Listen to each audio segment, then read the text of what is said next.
Nashik TCS प्रकरणामध्ये पीडितांना गुंगीचं औषध दिल्याचा संशय, लैंगिक शोषण करण्यासाठी पीडितांना नशेचा पदार्थ दिल्याचा आरोप, अधिकचा तपास या संदर्भातला सुरू.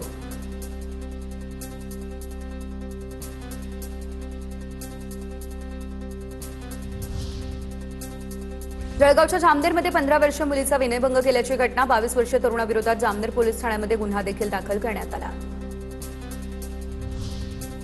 खरात प्रकरणातील समता पतसंस्थेच्या अडचणी वाढण्याचा अंदाज, पतसंस्थेचे संस्थापक काका कोयटे यांना चौकशीसाठी 10 मेपर्यंत हजर राहण्याचे आदेश.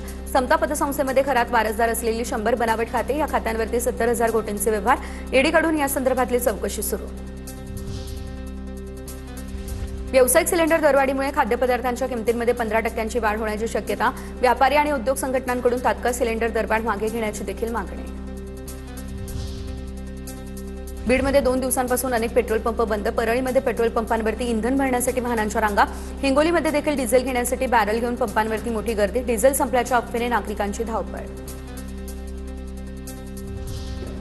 पंतप्रधान नरेंद्र मोदी यांच्याकडून आता ब्रिक्स देशांमध्ये स्वदेशी चलनांमध्ये व्यवहार करण्यास नकार, ब्रिक्स देशांमध्ये डॉलरऐवजी स्वदेशी चलनामध्ये व्यवहार करण्याचा प्रस्ताव मांडण्यात आलेला.